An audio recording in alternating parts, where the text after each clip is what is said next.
میرا نام نبیلہ ہے، 27 سال کی ہوں، قد کاٹ اور شکل صورت میں اچھی بھلی ہوں۔ لکھنا میرا شوق نہیں، پر دوسروں کی کہانیاں پڑھ کے خیال آیا کہ کیوں نہ اپنی کہانی بھی آپ لوگوں سے شیئر کروں۔ ہوا کچھ یوں تھا کہ اس وقت تقریباً 16 سال کی تھی جب ہمارے میٹرک کے امتحان ہونے والے تھے۔ میں کوئی بہت کمزور اسٹوڈنٹ تو نہ تھی، پر کوئی بہت ذہین اسٹوڈنٹ بھی نہ تھی، جس وجہ سے امتحانات کی تیاری کے لیے مجھ سے کسی نہ کسی رہنمائی کی ضرورت تھی۔ میری خالہ کا بیٹا شہزاد BA کر چکا تھا اور وہ ہمارے گھر سے زیادہ دور بھی نہیں رہتا تھا۔ میں نے امی جان سے کہا کہ وہ شہزاد بھائی سے بات کریں کہ وہ فارغ وقت میں مجھے پڑھا دیا کریں، اس طرح مجھے ٹیوشن کے لیے زیادہ دور نہیں جانا پڑے گا، آنے جانے کی پریشانی بھی نہیں ہوگی اور وقت بھی ضائع نہیں ہوگا۔ امی اسی دن شہزاد بھائی سے بات کر آئیں اور انہوں نے مجھے بتایا کہ انہوں نے شہزاد بھائی سے بات کر لی اور وہ ہر شام 7 بجے سے 9 بجے تک آیا کرے گا مجھے پڑھانے۔ اس دن میں نے جلدی تمام کام نپٹائے اور اپنی کتابیں لے کر ڈرائنگ روم میں پڑھنے بیٹھ گئی۔ تقریباً 7:30 بجے ہوں گے جب شہزاد بھائی ہمارے گھر آئے۔ شہزاد بھائی کی عمر اس وقت 25 سال کے قریب تھی اور کافی وجیہہ اور ہینڈسم شخصیت کے مالک تھے۔ رسمی سلام دعا کے بعد مجھ سے مخاطب ہوتے ہوئے بولے، اچھا تو میری شاگرد پڑھائی کے لیے تیار ہیں؟ میں نے بھی سر ہلاتے ہوئے کہا، جی بھائی جان۔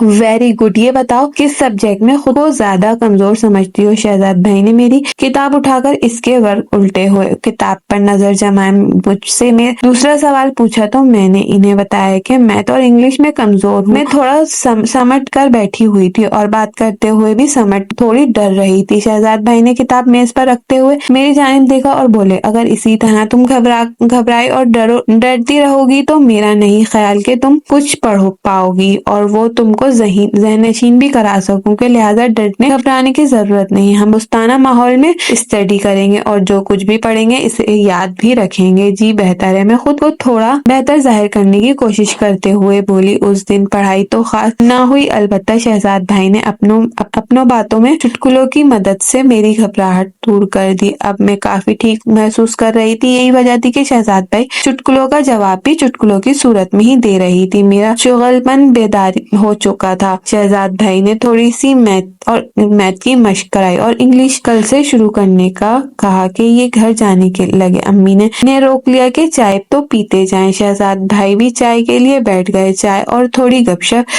کے بعد شہزاد بھائی کل شام 7 بجے آنے کا کہہ کر گھر سے چلے گئے۔ تقریباً 2 ہفتے تک معاملات ایسے چلتے رہے اور وقت کے خاصے پابند تھے، وقت پر آتے اور اپنا کام وقت پر ختم کر کے چلے جاتے۔ ان کی شخصیت جاذب نظر تو تھی، ان کے پڑھانے اور سمجھانے کا انداز بھی خوب تھا۔ یہی وجہ تھی کہ میں نے شہزاد بھائی کی گرویدہ ہو چکی تھی اور ان سے کافی بے تکلف بھی ہو چکی تھی۔ اس دن شہزاد بھائی نے مجھے میتھ کی مشق کرا رہے تھے جب امی چائے لے آئیں۔ انہوں نے چائے میز پر رکھی اور بولی کہ چائے ٹھنڈی ہونے سے پہلے پی لینا۔ یہ کہہ کر وہ واپس کچن میں چلی گئی۔ مشق ختم ہوئی تو میں نے چائے کی پیالی اٹھا کر شہزاد بھائی کو دینا چاہی تو پتہ نہیں کیا ہوا کہ وہ ہاتھ کانپ گیا اور ساری کی ساری چائے بھائی شہزاد کے اوپر گر گئی، جس سے ان کی شرٹ بھیگ گئی۔ میرے تو اوزان خطا ہو گئے۔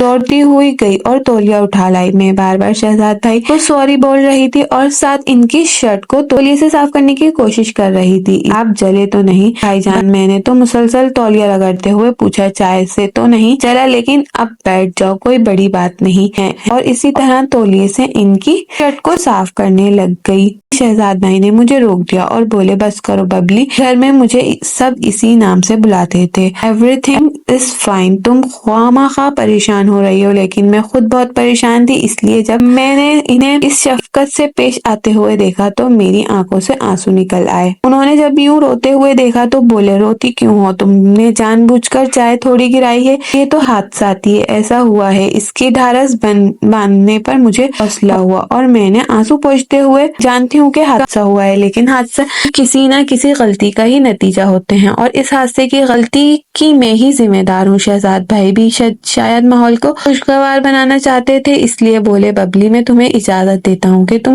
ایسے حادثات روز کیا کرو، اور ہنس رہے تھے، اور ان کے یہ مانوی ہنسی میری سمجھ سے باہر تھی اور میں ابھی انہیں ہنستے دیکھ کر مسکرا دی۔ چلو واپس وہیں سے شروع کرتے ہیں جہاں پر حادثہ ہوا تھا۔ میں نے واپس اپنی کرسی پر بیٹھ کر کتاب کھولنا چاہی تو شہزاد بھائی نے کہا کہ آج کا کام کل دیکھیں گے، میں چلتا ہوں کیونکہ اس حالت میں تمہیں کچھ نہیں پڑھاؤں گا۔ شہزاد بھائی نے اس حالت کے بارے میں کہہ رہے تھے، مجھے کچھ پتا نہ چلا اور میں یہی سمجھی کہ وہ اپنے کپڑوں کی وجہ سے کہہ رہے ہیں۔ شہزاد بھائی کے اندر تغیر نما ہو چکا تھا، میں نے بالکل انجان تھی۔ یہ واقعہ بار بار میرے دماغ میں گھوم رہا تھا، مجھے پتا ہی نہیں چلا کہ کب نیند آ گئی اور میں نیند کی گہری وادی میں غوطے کھانے لگی۔ اس رات میں نے بار بار خواب میں شہزاد بھائی کو دیکھا، کبھی ہم کسی ندی کے کنارے بیٹھے باتیں کر رہے ہوتے، کبھی ہم کسی پارک کے کونے میں کسی بینچ پر بیٹھے کچھ راز و نیاز کی باتیں کر رہے ہوتے، کچھ پہاڑ، جنگلوں اور صحراؤں میں بھی تو کبھی آٹے مارتے سمندر کی لہروں میں بھی کھیل رہے ہوتے۔ غرض اس رات میں نے اور شہزاد بھائی نے مل کر دنیا جہاں کی سیر کی۔ میں نے اس دن بہت گہری نیند میں سوئی تھی، صبح اٹھی تو میرے خواب کا ہر منظر میرے ذہن میں نقش تھا۔ میں بستر سے اٹھنا ہی نہیں چاہ رہی تھی، میں ان خوابوں کی دنیا سے نکلنا ہی نہیں چاہ رہی تھی۔ مجھے علم نہیں کہ ایسا کیوں۔ آخر 9 بجے اور بھائی شہزاد گھر جانے کے لیے اٹھے تو میں بھی کتابیں سمیٹ کر اٹھی۔ میں واپس ڈرائنگ روم میں آئی تو شہزاد بھائی وہاں موجود نہیں تھے۔ مجھے پریشانی ہوئی کہ ایسا کیا ہوا ہے کہ وہ بتائے بغیر ہی چلے گئے۔ اسی وقت امی ڈرائنگ روم میں آئیں اور انہوں نے بتایا کہ شہزاد کہہ رہا تھا کہ اس کے سر میں بہت درد ہو رہا ہے اور وہ بجلی بھی نہیں ہے، اس لیے وہ گھر جا رہا ہے۔ میں نے بھی کتابیں سمیٹی اور اپنے بیڈ روم میں چلی گئی۔ میری سوچ کا محور بس شہزاد بھائی ہی تھے۔ رات بھی میں انہی سوچوں میں غرق سو گئی۔ صبح اٹھی تو شہزاد بھائی کے ہی خیر میں سارا دن محصور ہو رہی تھی۔ شام ہونے سے پہلے ہی شام کا بے چینی سے انتظار کرنے لگی۔ میں دیکھنا چاہتی تھی کہ شہزاد بھائی آج کیسا برتاؤ کریں گے، لیکن وقت ہونے کے باوجود نہیں آئے۔ میں انتظار کرتی رہی، لیکن میرا انتظار بس انتظار ہی رہا۔ وہ 8 بجے نہیں آئے تو میں نے امی سے کہا کہ خیر ہو شہزاد بھائی پتہ نہیں کیوں نہیں آئے۔ امی نے کہا کوئی اور کام پڑ گیا ہوگا اس لیے نہیں آیا ہوگا۔ میں نے کہا امی کل جب وہ گئے تھے تو ان کی طبیعت ٹھیک نہیں تھی، کیا پتا نہیں وہ ابھی تک ٹھیک نہ ہوئے ہوں، آپ خالہ کو فون کر کے ان کا پتہ کریں۔ امی کو بھی جیسے کچھ یاد آیا تو انہوں نے خالہ کو فون لگایا۔ خالہ نے بتایا کہ شہزاد تو کل سے سخت بخار میں تڑپ رہا ہے۔ صبح میں امی کو ساتھ لے کر ان کا پتہ لینے خالہ کے گھر گئے تو دیکھا شہزاد بھائی واقعی بخار کی وجہ سے بستر پر پڑے تھے۔ تھوڑی سی رسمی بات چیت کے بعد میں ادھر ہی بیٹھ گئی۔